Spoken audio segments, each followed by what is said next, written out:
about to go out, and I heard this like muffled sound of men yelling. The door just burst in, and then the unit was just flooded with guys with, automatic rifles. And the next minute, there was like a dozen police in the unit.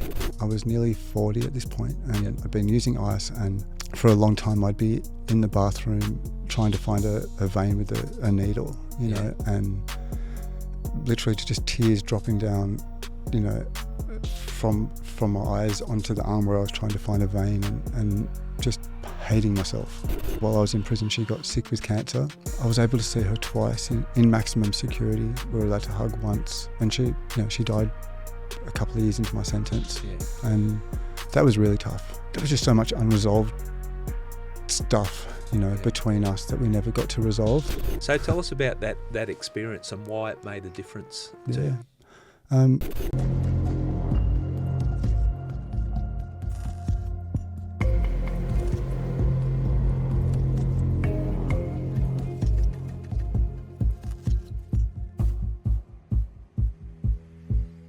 In part 2 of my chat with Lincoln Tarrow-Lynch, we continue to talk about youth crime and ways we could do things differently. We also delve into Lincoln's life of crime that he always seemed destined to pursue, and how he turned his life around. I ask you to listen to what Lincoln says right at the end of this episode.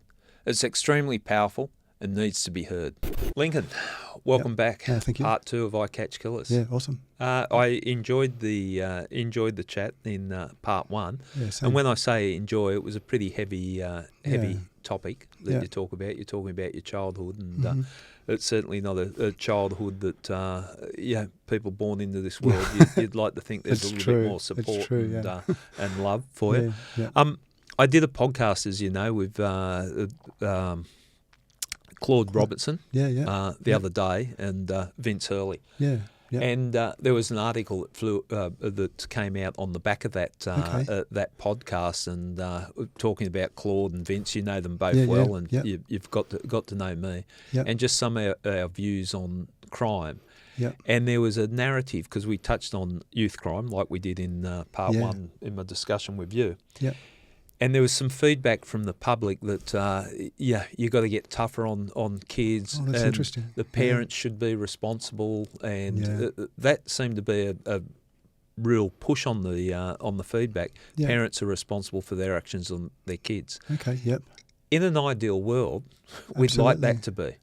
But I think you're an example that your parents weren't the type that could be responsible for raising a child. Absolutely. So what do you say to people that go, it's the parents' responsibility?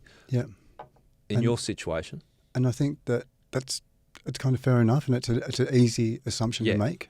And I think a lot of the assumptions you make off the bat are really easy to make. And that is one of them, which is like, children are kind of like, their parents are responsible for them. They've got bad behaviour. It's the parents' fault. And that might be the case, but what if the parents themselves have got their own issues going on, and maybe they're not able to be as responsible as they would like to be as well, and they've ended up being parents, and maybe they don't have all the skills to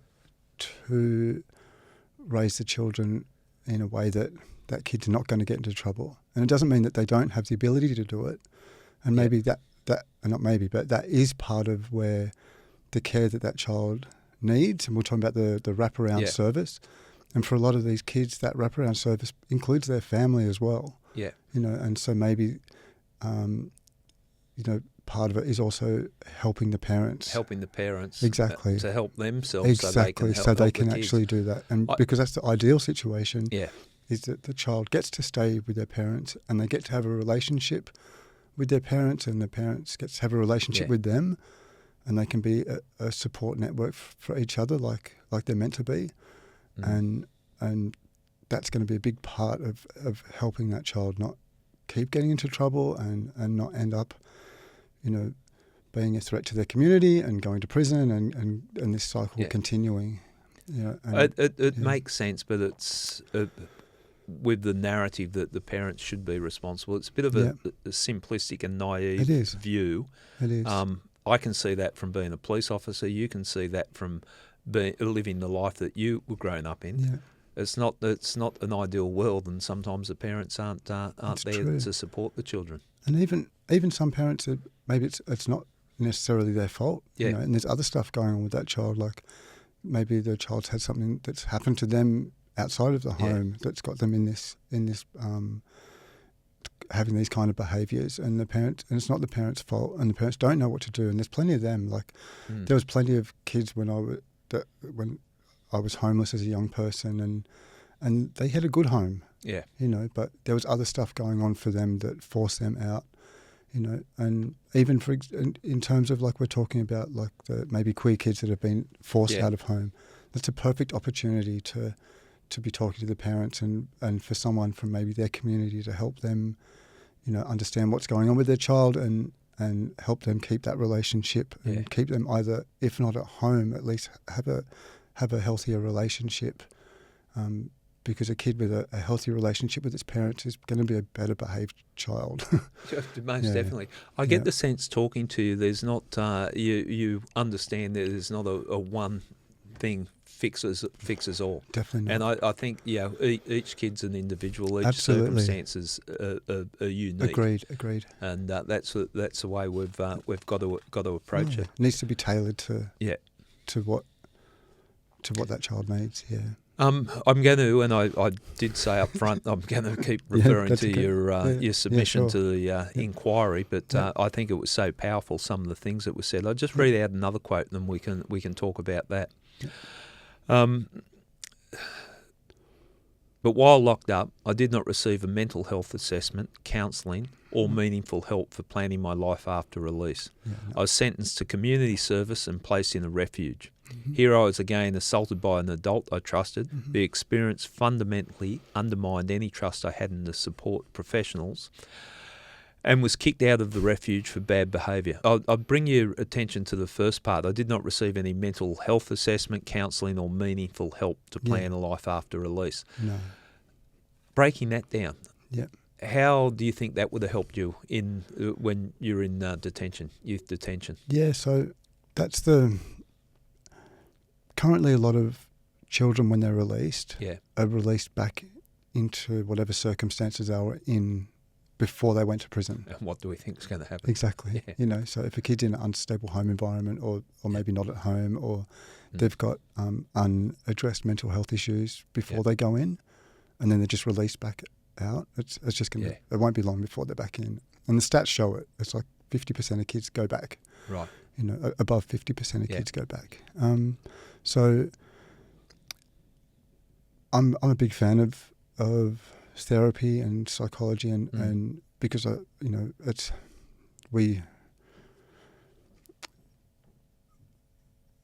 are you going to change someone's behaviours if you don't help them change the way they think? And so I think that for helping address the issues and the behaviours of young people, psychology has to be a big part of it. Yeah. And I also think there needs to be not just releasing someone and then going, okay, now we'll try and sort out the issues after they're released. These things need to happen weeks and weeks, months before they're released, so that this planning needs to start beforehand. And I know there are some services that do that. Yeah. And they've got really amazing results.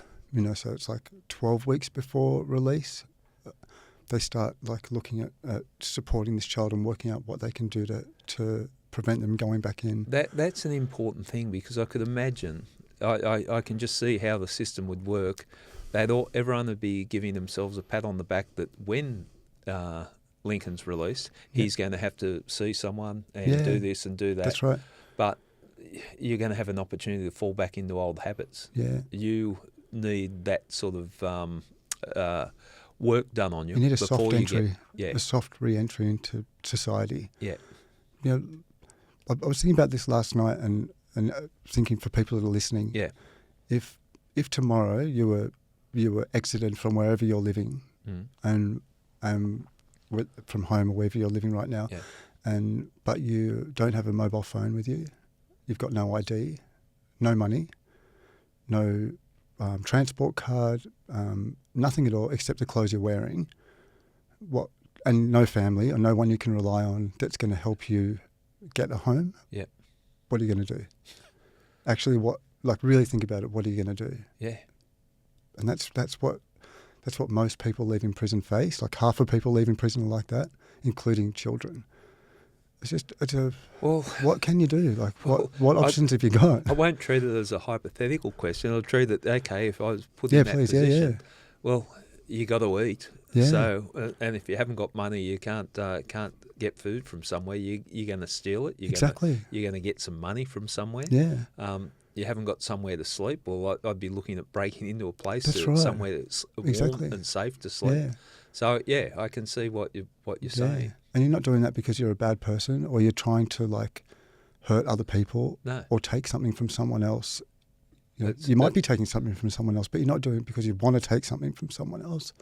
You're doing it because you're trying to survive. Yeah.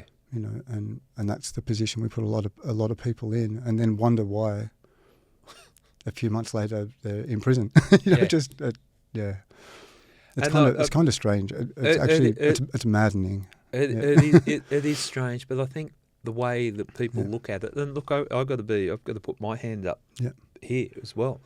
The more I've been out of the police and sitting down speaking to people like yourself, because I didn't have the opportunity to do that as much in the police, it's opened my eyes up to how hard it is. Yeah.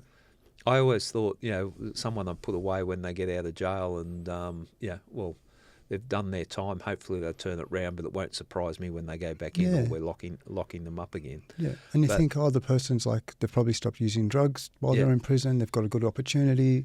Yeah. They look well fed. We've done something good for them. There's a circuit breaker. Yeah. And it kind of looks like that. It's crazy. Your adult life. So when did you first hit the adult prisons? First time I was 30. Yep. Oh, yeah, as an adult. So how were you surviving between the teens and 30s? Yeah. I was mostly selling drugs, yeah. Right. So most of that time I was selling pot. Yeah. Pot and MDMA, that kind of thing, like what at the time I considered like softer kind of drugs. Yeah. And I guess pot is in some ways a softer kind of drug. Yeah. And I'd sold like enough of that just to kind of get by. Pay my bills and do what I needed to do. I wasn't trying to like live some kind of super luxurious life or bring much attention on myself. Yeah. And I think that's why I evaded trouble for so long. Yeah. Did you form a network of family, friends, or relationships? No, not really. I definitely struggled with that. Yeah. Yeah. So from everything that happened growing up, I found it very, very difficult to form like meaningful relationships with anyone, especially friendships and that kind of thing. Like most friendships, even if they were good ones, I would push them away. And my relationships with like intimate partners were also like really very unhealthy. And there was a lot going on there as well. And a lot of them were based around drug dealing and that kind of stuff. And when you've got a transactional relationship with a partner, it's not going to be a healthy relationship. Yeah. Did you like your mental health and the way you were looking at the world? Were you still carrying anger and resentment? And the fact, and I know you now, and I was so impressed when I heard you talk at that function at Rainbow Lodge. Yeah. That did you think you were going to amount to anything at this period of time? We're talking, late 20s, 30s. Yeah. No, I at some points I would have like, maybe thoughts that were grandiose thoughts, even, and other times felt like I would absolutely amount to nothing at all, And in terms of anger, I was definitely angry, and my temper was like nothing else. Like the amount of times I've jumped out of the car with a baseball bat or a machete, and ticking time bomb. Oh, absolutely. Multiple times had my girlfriend just screaming at me to stop whatever I was doing because I'd just gone and just started smashing someone's car apart because they were stopped too quickly in front of me, and on the road or something, you know, just completely wild. Yeah. I know the type of person you are. That's what I was. It is a ticking time bomb. I was like that, and it was sooner or later you were going to end up in prison. Yeah, I can't believe it took so long. I was, I don't know how I got away with it for so long, to be honest. There were so many close encounters, you know. I'm thinking with the attitude that you would have had, so you managed to avoid it. I'd often talk my way out of it, to be honest. Yeah. So I've been pulled over with guns in the car and big amounts of drugs in the car, and just talked. So, you're talking to stop the cop even. Anyway, mate, just searching properly. Have a good day. And just kind of redirecting. Yeah. Okay. Well, that's a skill. Yeah, it was. I can imagine. Okay. Well, even with your charm and your skills of negotiating, eventually it got you. It did. Tell us what happened there. Yeah, sure. So I'll tell you leading up to that first, because I think it's an important part of the story, and not the high life part. It's not an important part, but I'd been looking for a way out of the lifestyle for some time, and the addiction, because at this point I'd been using ice for about 6 years as well. Yeah, well, that's always going to end in tears. Yeah. So I was nearly 40 at this point, and I'd been using ice, and I couldn't stop. I tried and I couldn't. I tried to get into rehab and I couldn't. Multiple times. Yeah. And I just could not see a way out. And my lifestyle and my ability to pay my bills and my rent was tied into dealing. Yeah. And as was my addiction. And I couldn't see a way out.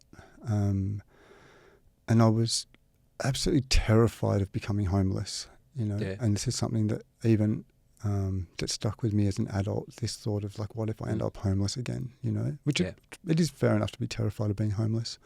But I was living in this beautiful apartment, Meriton Apartments in the city with a view all the way up and down the coast, really luxurious lifestyle at this point. I'd kind of decided I was going to like knuckle down and kind of sell more than I had been, and try and retire.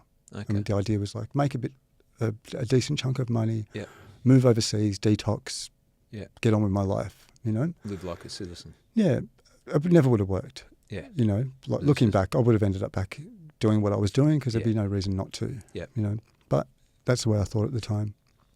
But I was like,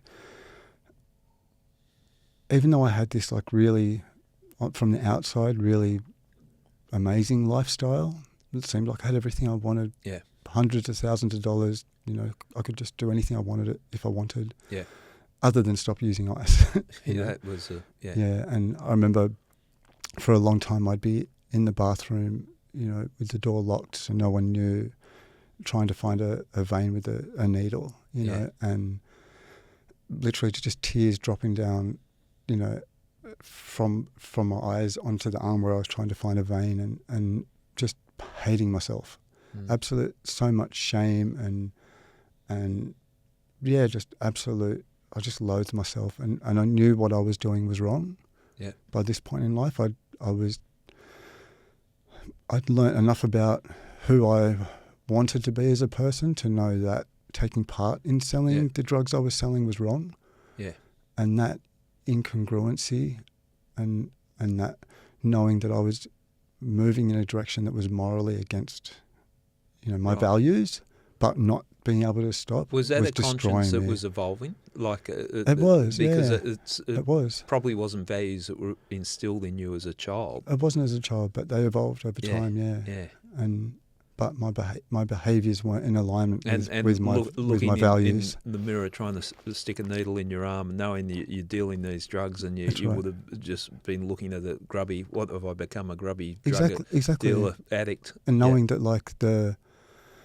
that all the money I had was on the backs of people that were suffering. Okay, so and I hated that. Because if anyone that's been dealing drugs, I always ask, do you contemplate the impact it's had on, say, you're profiting off other people's griefs, but you're saying... I definitely was, You understand. I definitely did, definitely, And that was a big part of what was eating me up. Yeah.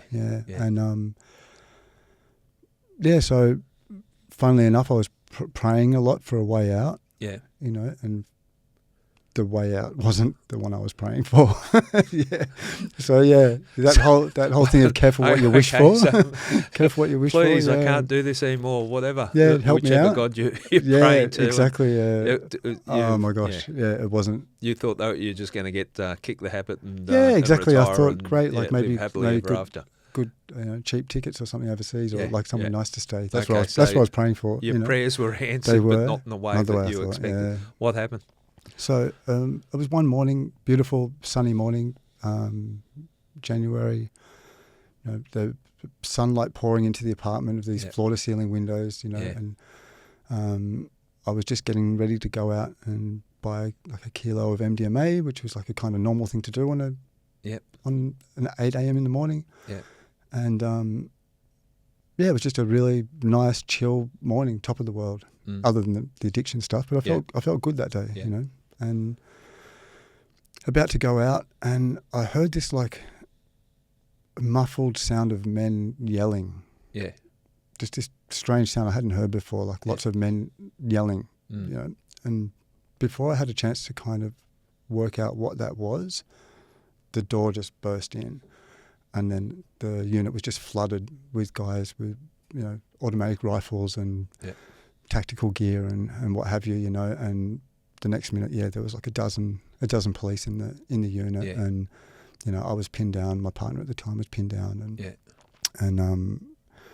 it was a shocking experience, and you know, they came in and just sort of ripped everything apart, and at the same time they were raiding a couple of units that I had. Okay, well, you must have really come under the radar. I did, because they come after you. I did, and it was, as far as I know, there was someone that owed me some money that I'd been dealing with for some time. We'd known each other kind of as mates for a while, and not many people knew where I lived, and it wasn't something I normally would. People normally wouldn't know, but it was a mistake I made. But it doesn't matter now. But he owed me some money, and I'd kind of pressured him to pay that money back. Right, and he thought it was easier just to get rid of me. Well, a cautionary tale to all people thinking of starting a career dealing drugs. Yeah. That is the way it unravels invariably. And I should have listened to Mum, which was like, you know, in that kind of circumstance, she would have said, "Don't let anyone know where you live." And if you're hearing a group of muffled men going hut hut hut hut down your hallway, you're probably going to be in trouble.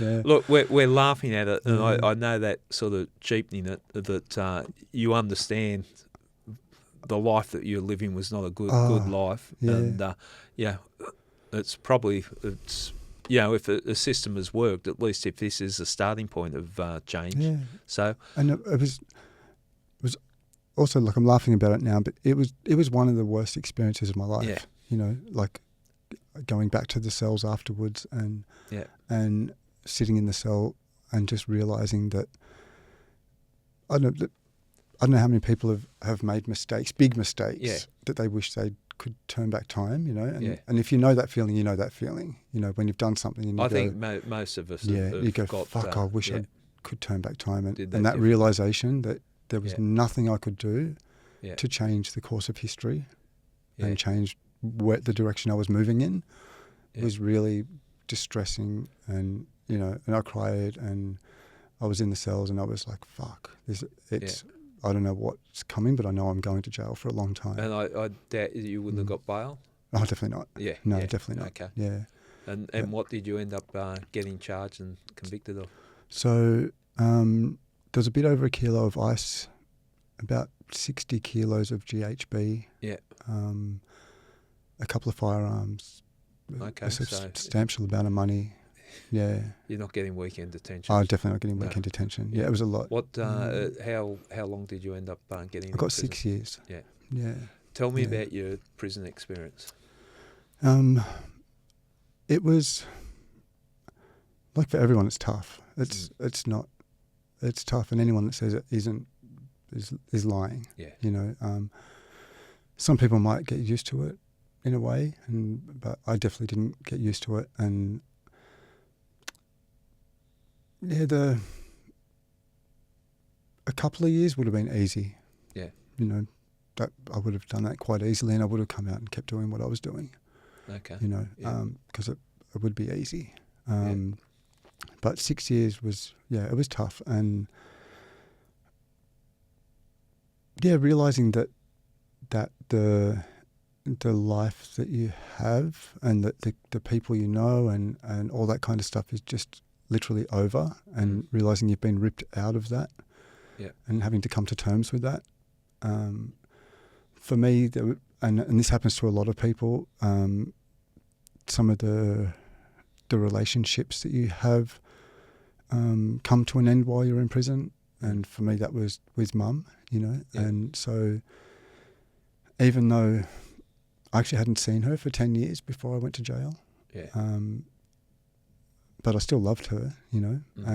But while I was in prison, she got sick with cancer, and I was able to see her twice in maximum security. We had very limited contact. Like, we were allowed to hug once.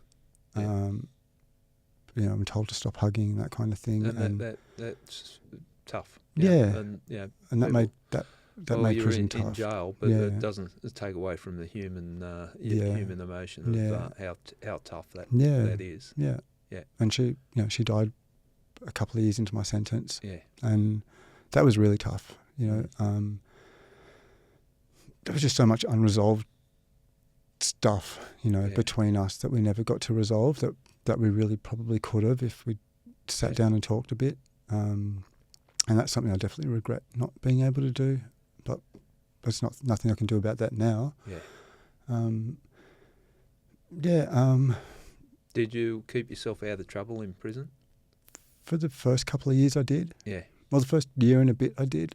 But old habits die hard. Yeah. You know, and I saw an opportunity to sell drugs again. Yeah. You know, and had big court fees to pay. You know, my legal costs were pretty high. And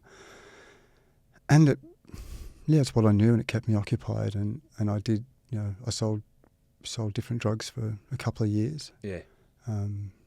Ice and that kind of stuff, and other drugs in jail. They made prison much harder. Selling drugs in jail makes life a lot harder because it just means that you end up in more fights and more drama and more. It's much more stressful than not doing it. Yeah. But also the time kind of goes quicker when you're high. You know? So for a couple of years, I smoked a lot of ice and I took a lot of drugs for a couple of years. Yeah. But I'd always, and I'd known when I went in that I was going to leave without a drug habit. Yeah. And so 2 years out is when I decided to stop everything and start working towards my release.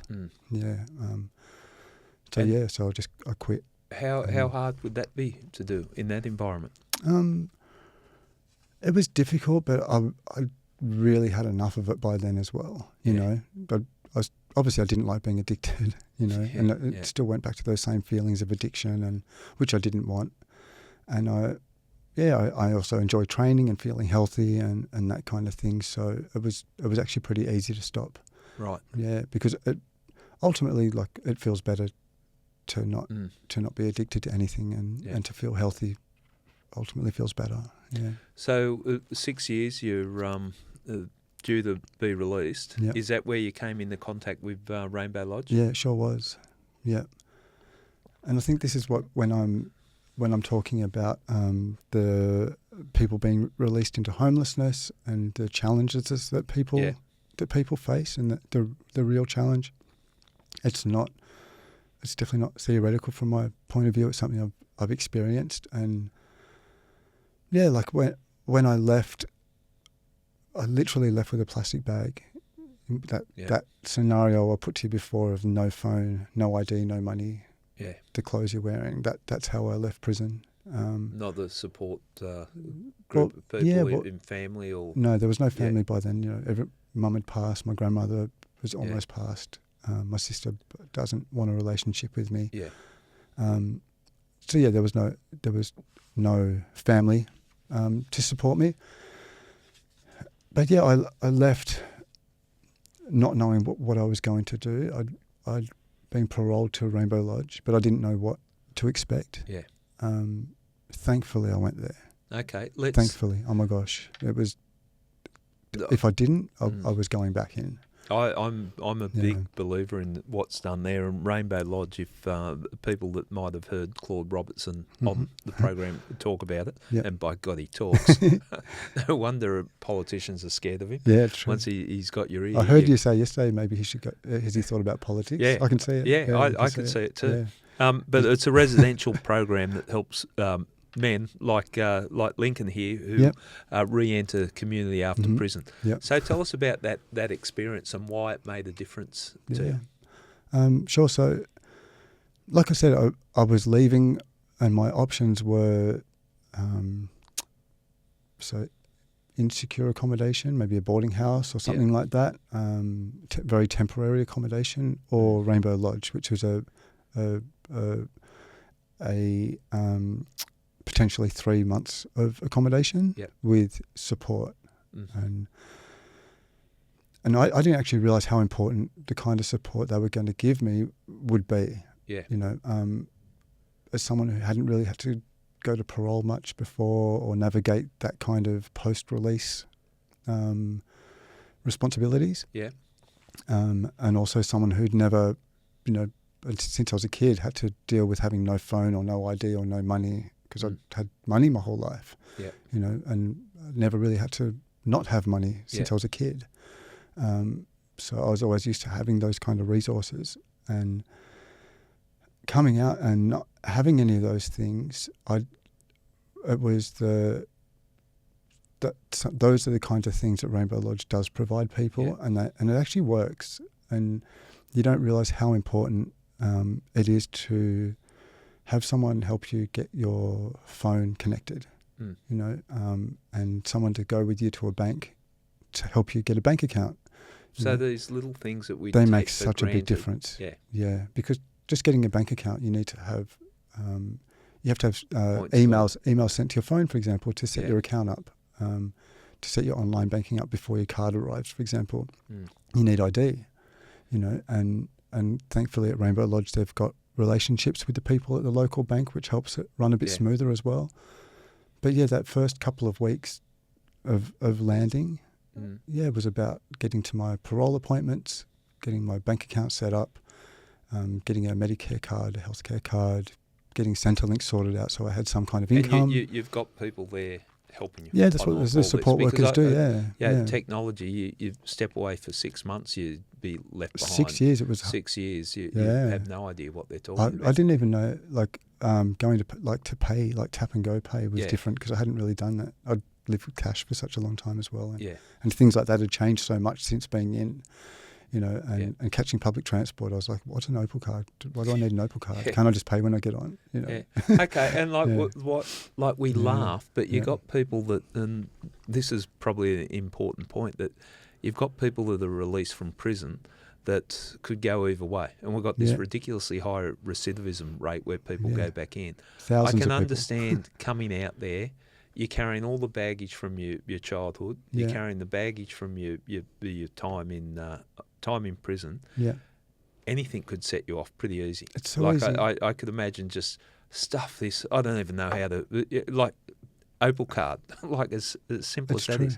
I'm going to jump the thing. Then you'll be arrested and dragged back before the courts. And these little, and these are the kind of supports they give young people coming out. That the orgs that look after young people. This is some of the stuff they do as well. And it seems so little, but it can make such a big difference, because, for example, if I didn't go to Rainbow and I had to try and navigate those things by myself, I wouldn't have made my first parole appointment. Yeah, because you have to go within 48 hours.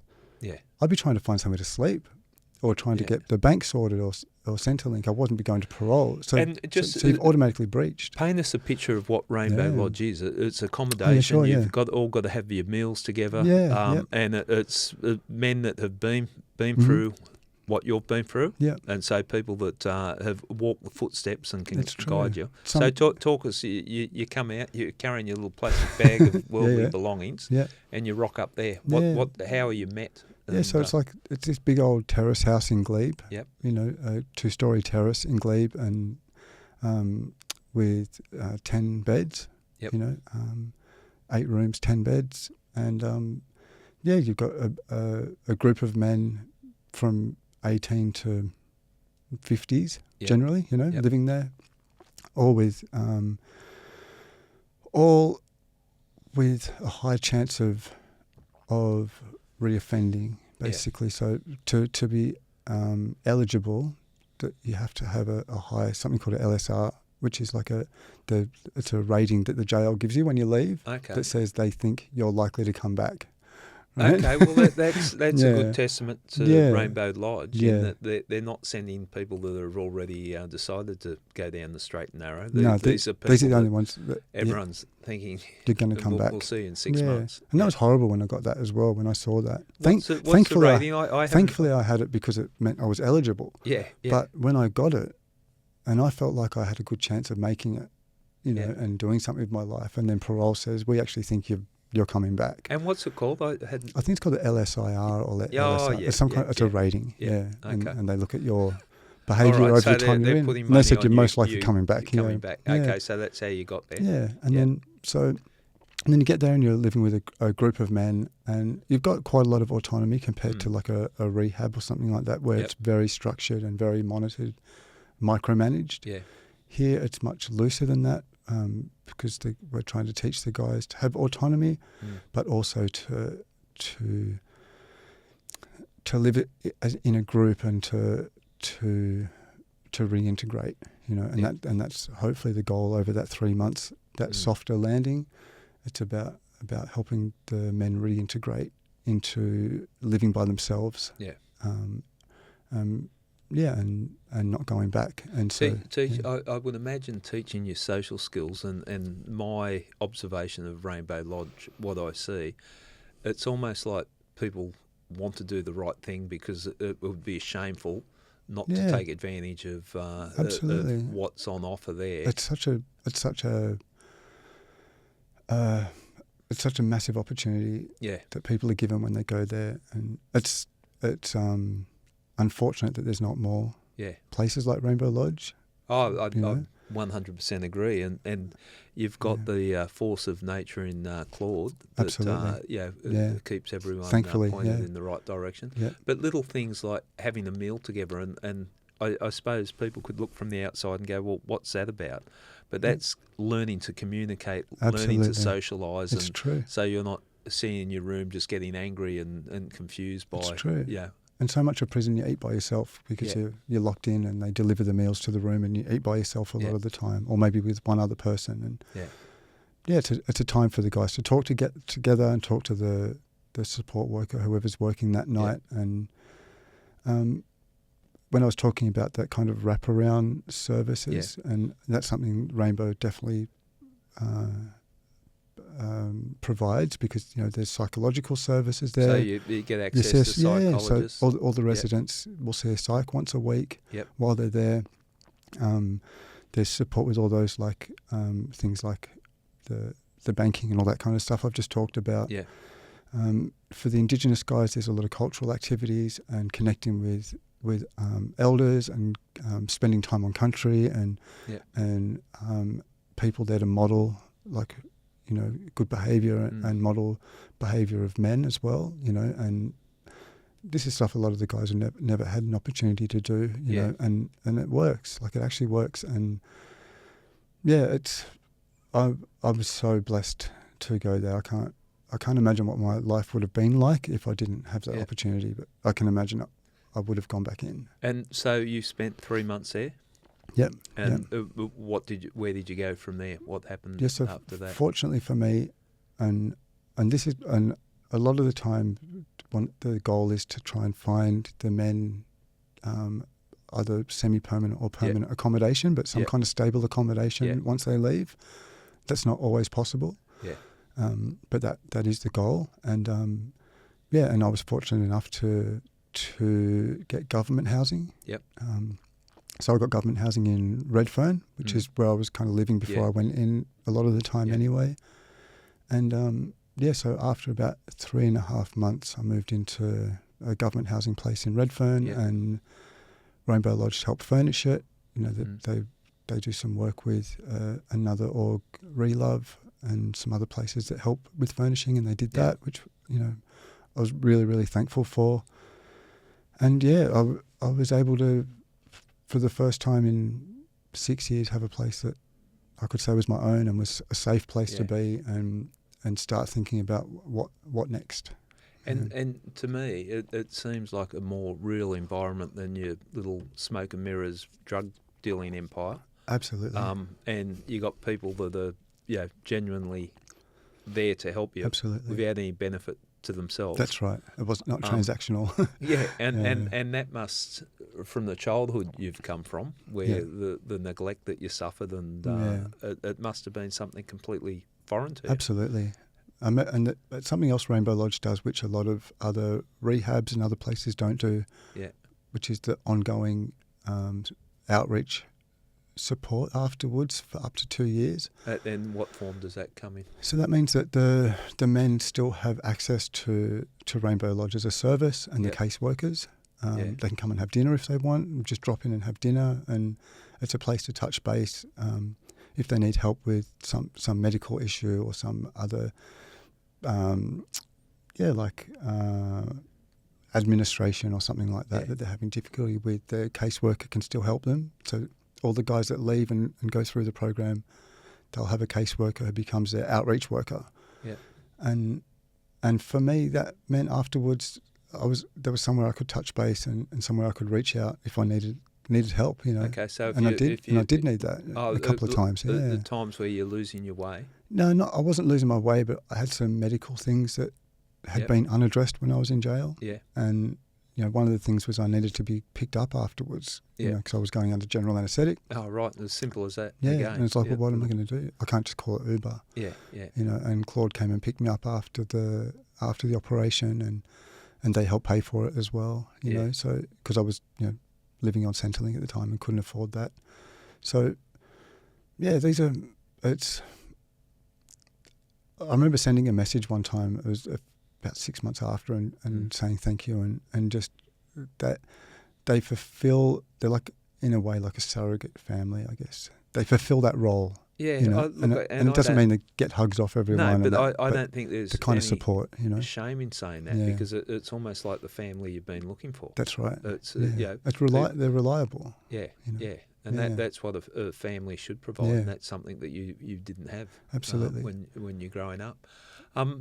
How long has it been running for, the Rainbow Lodge? I'm not sure. It's a long time. I think it goes back into the 60s. Yeah. It's been running for a long time.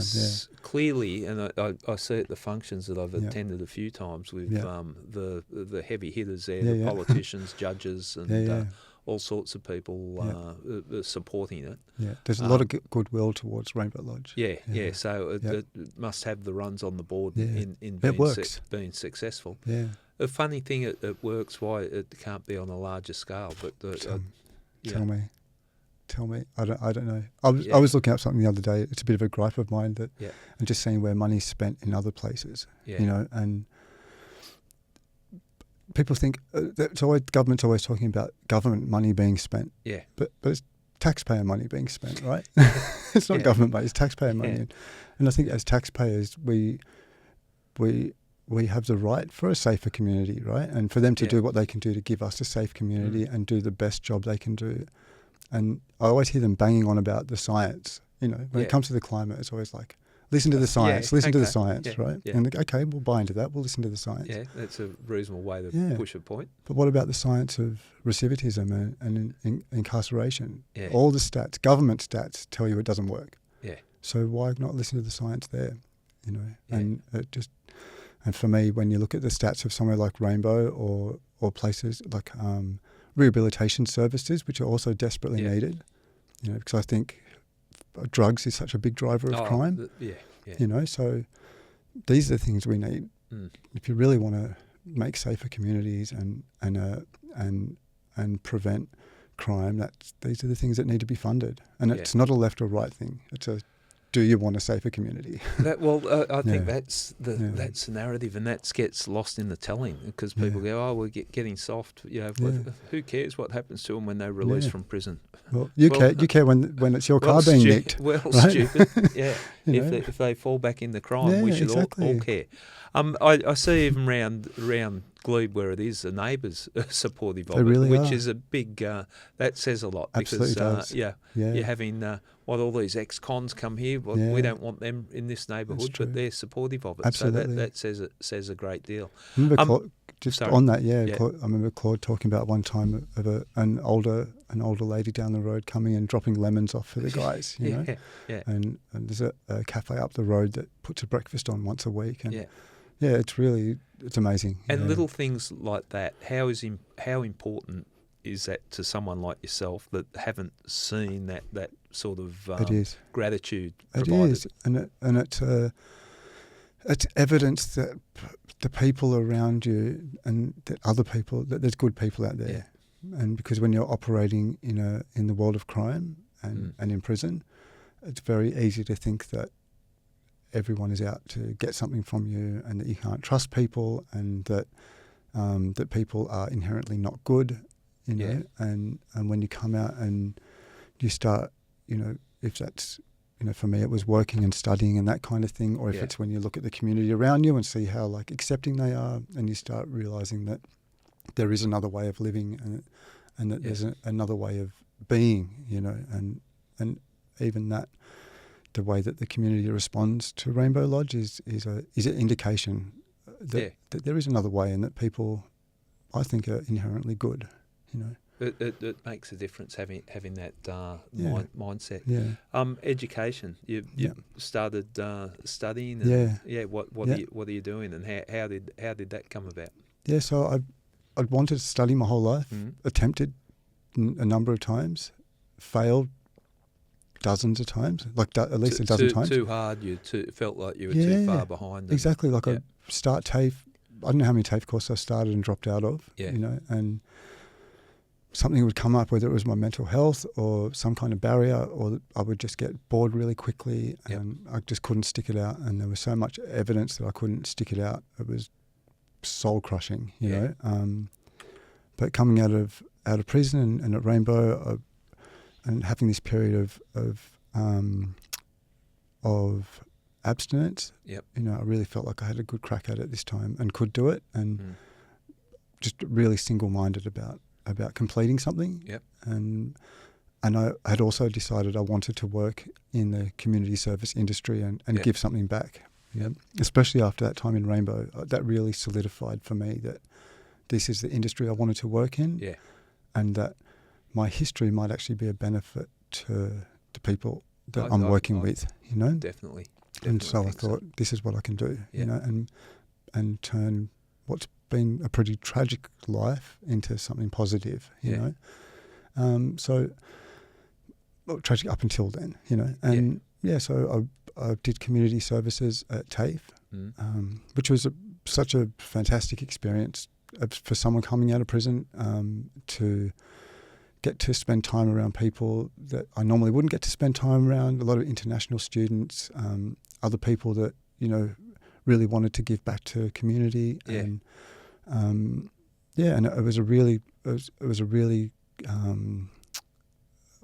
was just a really, really good experience, and it really helped me open up.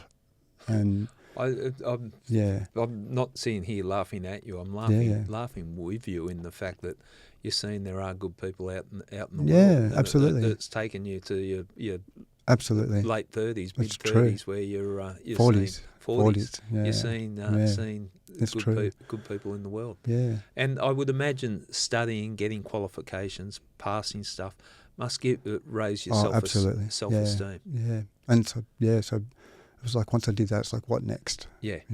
So I'd really eventually like to be a psychologist and doing that kind of thing. So that's kind of where I'm aiming. I did a counselling diploma after the community services, and now I'm at uni studying while I'm working. So. And if you're studying something you enjoy, it doesn't feel like studying. That's true. That's what I've found. True. Like if something you're interested in, it's not hard work. That's true. When can I get back into it? Yeah, and Rainbow's been really supportive of that as well. You know, that when I was at TAFE and my computer died, you know, and Claude helped me get a computer, and I just owe them so much. You know, they really have helped me a lot. Yeah. He keeps telling me he's a good person, but you can't tell when you talk to him. No, I'm joking. I think we're going to have to acknowledge Claude is a good person. No, he is. He definitely is. The first time I saw him was at Government House, and there was Supreme Court judges there, the head of the DPP, a whole range of people. I'd been invited. This is after I'd just left the police. And I'm a little bit lost and wandering around the Government House, and I see someone. I think you and I got something in common that we could talk about, and that's where I met him. Yeah, awesome. Next time I saw him speaking at Parliament House, invited to another event there at State Parliament. But he's a power source. He is. What work-wise, what are you doing? Yeah, so I'm actually working at Rainbow Lodge. Yeah. So it was a goal of mine when I was there. Yeah. You know, and like a quiet goal of mine that you know, which was like, I want to work here one day. And initially I was working as an offsider on a garbage truck. Yeah. You know, something else Claude helped me with to find that work. You know, through another organisation at the time, and so it started off there, and I was able to do that, which helped me study part time. It was just a bit of part time work, and and then a position became available at Rainbow, and by then I'd already done my diploma and done the Cert 4. So I think he felt like, you know, had the academic and the lived experience, you know, and thought you know he'd give me the opportunity to have a go of it. And see how I'd go. And, it wasn't easy at first. No, I would imagine that it's confronting. Can you tell us about examples of where we've got the sense of what it did for you without identifying the person? Someone that has come there that Rainbow has helped that you thought surprised? Because I'm sure you would still have your jail sense about you. Okay, what's this person carrying? There's a hyper alertness to problems. Did you have someone come there that you think we're not going to win this bloke over, but someone that really turns it around? It happens more often than you think. It's really hard to pick who will make it through the program, and it's something that, you know, I've talked about, and I'm sure the other people at work, and we talk about sometimes actually what is success and what is a successful time at a place like Rainbow or any other rehab, another rehab or something. Not that Rainbow's a rehab, but any other kind of service like that. Yeah. How do you gauge success? Yeah, and it's different for different people. You know, for some people, you know, I've had guys tell me that going through the program, it's the first time they've gone through parole without breaching parole. Okay, well, you know, and for them that's a massive success, and you know, I really acknowledge that and applaud that, because for some guys that's the first time in 20 years or 30 years that they've made it through parole, you know, so that's an achievement, you know. And for other people it's something more, you know, it's finding work, and it's living by themselves and having like healthy relationships and you know, doing that kind of thing. For other people it's just staying out of prison, you know, and even if that means not working, maybe they're not able to work yet, and maybe that's not a goal, but maybe staying out of prison's their goal, and having a relationship with family, you know, that they haven't been able to have before because of prison and drugs and crime. And so there's, in terms of people that have surprised me, there's definitely been a few, you know. There was one guy who, obviously I'm not going to say names, you know, he came through one time and within a couple of weeks, and I'd just started, you know, and he'd overdosed, you know, and it was pretty intense, and I'd just started. It was pretty confronting for me as well, you know, and he had to leave afterwards because you know, you can't, he's not allowed to stay with that kind of thing, you know. He really did breach it because he had drugs on him and this kind of stuff as well. Any other if it was a rehab or any other place, there's no chance he would have been able to come back. Right. They wouldn't have let him come back, and whereas this fellow, 6 months later or a year later maybe he's asked if he can come back again, and Claude said, I'll give you another go. Wow. And when Claude said it, I was thinking there's no chance, because my last recollection of this guy, what he was like, there was no chance he was going to go do it, he wasn't going to go well. He'd even said some things to me at the time, like I just thought there was no chance he's going to do well, and he did really well, and he completed the program, didn't use drugs again, got really healthy. And, is part... it's really good to see. It's beautiful to see, and I just hope the very best for him moving forward as well. One life saved or pointed in the right direction, the impact that can have. Yeah. My observation of it, or the sense I get of it too, you'd be calling each other on bullshit too. Like when you're having the meals, and it wouldn't be a tough guy jail conversation. You'd be talking about emotions, talking about relationships. That's true, And I think that's so healthy for a group of blokes. That it's better than them going down the pub, hooking up with their old crew and, fucking prison was a piece of piss, blah, blah, blah. That's true.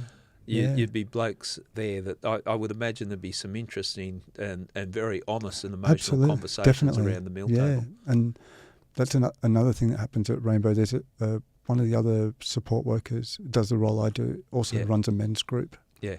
And that's a really a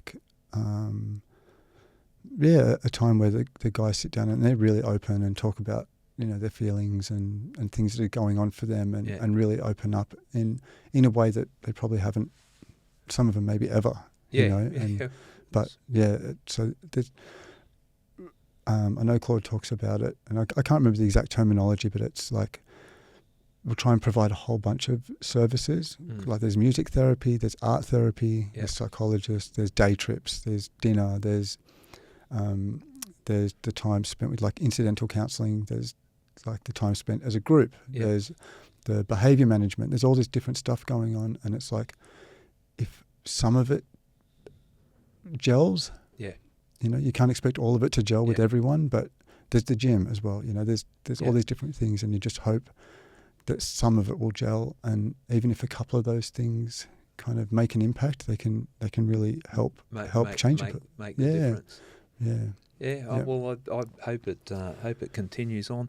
Yep. What are some your submission? How did it come about that you did a submission for the parliamentary inquiry? Yeah, so I was approached by someone from the Raise the Age campaign. Yeah, and she won't mind me saying her name, but Emily approached me from Raise the Age, and she just said, would you like to come and be part of this? She'd heard a little bit about my story as well, and we went through and talked a little bit, kind of like what you and I have done today, and we realised that my story is an example of what can go wrong. When a young person isn't given the support they needed, and it also highlights what can be done right. So a lot of that was done through Raise the Age, and then Emily said, would I like to make a submission? And I said, absolutely. And it just went from there. Oh, powerful stuff, and hopefully with the submissions, not just yours, but all the other ones in there, that some good will come out of it, and some understanding, because getting back on the youth crime situation, I've been sitting, and people often ask, I'll have mates that'll be saying, well, they should lock them up, and it's not that. If we locked up everyone you think should be locked up, there'd be no one out. Exactly, there'd be no one left. There'd be no one left. We're locking everyone That's up. True. But all the narrative that plays out in the media, but it's much deeper, isn't it? It sure is. We've talked in the second part about Rainbow Lodge, and that's from the adult point of view. But it all goes back to what happens as a child. Absolutely. That's how you found yourself in Rainbow Lodge to start with. What happened as a child. So and that's I think that's the thing that is really highlighted by my story, which is that if the support that I've been given at Rainbow happened when I was 18 or 17 or any other time, but especially as a young person, all this could have been prevented. Yeah. And I think about the literally millions of dollars of taxpayer money that's been spent on me. I didn't pay tax for 30-something years. I mean, I literally gave nothing back. All I did was cause harm to the community around me, and the only tax I paid was through stuff I was buying. So again, if it comes down to an argument, exactly. If we're not saying, well, it's the right thing to do because it's the right thing to do, just financially, look at the finances. Exactly, and I'm happy to think about it that way. Yeah. And I think that's fair enough to look at it that way. Yeah. Everyone doesn't have to care about everyone else if they don't want to. Yeah. But if you want a safer community and you don't want your taxpayers' dollars wasted, there's another way to do it. And I think it would be fair to say, and I look at it, I haven't been in the system, but I've seen the end results of the system. You get tough on the kids at crime without some sort of intervention or redirecting them. Yeah. You're just going to build tougher, harder criminals it's true. that are going to come out and inflict and it's more sad. pain. Yeah, and whose fault's that? Yeah. You know what I mean? Can you really blame that child or even that adult when they do that? Yeah. Because we know what works, we know what doesn't work. Yeah. The government knows what works and what doesn't work. They've got the evidence. People have been screaming it for years. Yeah. You could do a quick Google search on anything and say, stats on crime, stats on recidivism, does it work? Yeah. But it's just, you don't have to be left or right. The answers will be the same. And once we've got that media pushing the aspect of youth crime. It sells, right? Yeah, well, that's right. Yeah. So we're seeing the media building now. But that is the reality of it. Yeah. And I think, we could use the media in a positive way and say, okay, let's look at alternatives. Let's look at how we can change this. I guess that's part of what you're highlighting now, right? Well, I'm trying to. When I finished the police, I still wanted to fight crime. But what I've realised since I've got out of the police, there's other ways of fighting crime, and people like yourself and Claude and a whole range of people. Yeah. There's definitely different ways, and if we fall onto a more of an Eastern philosophy of prevention is better than cure, I think start at the kids. Agreed. When they talk about putting money into policing, we need police, and anyone that says we don't is naive. Yeah. But pour it into education too. Absolutely. Yeah, education, you moved around to 15 different schools. Yeah, maybe if more money was in education, they could have identified, hey, there's a problem going on with Lincoln. What can we do? And the benefits of education, good teachers, role models, and mentors. Good teachers. I think they can play a really big part too, and I think there's been a lot of evidence for that. Of people with lived experience being mentors for young people. I keep pushing that, and it saddens me. I see too many times people that I can see, men and women, that have turned their life around. I think they've got such a valuable message that they could pass on, but they hit the hurdles of, we can't engage you because of what you've done. Well, the very reason because you've done that. That's why they can be of value. Why they need. Yeah. Normally at the end of a podcast, I thank you, which I will do. So don't worry there. I thank you and say that you've left an impression, which you have. Yeah. But I want you to be the last voice, and if it's okay, and I'm putting you on the spot here, sure. I want you to read out, these are the final 4 paragraphs of the submission you made. I just want people to listen to that and sit on that, because I don't think there's anything I can say that carries more weight. I can do that. Yeah. All right. Let me see. Imagine if children like me were given this opportunity earlier. I think my life could have been very different if I wasn't punished for my disadvantage and the abuse I endured as a child. Locking kids up doesn't work. It didn't work for me or for thousands of children who have been locked up after me. What we do to children shapes their future, and children grow up.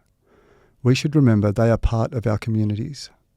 We need a better way, where kids get the support they need to have a sense of belonging, learn to be accountable, and get the opportunities and thrive. Thanks, Good on you, mate. No, thank you. I really appreciate it. Yeah.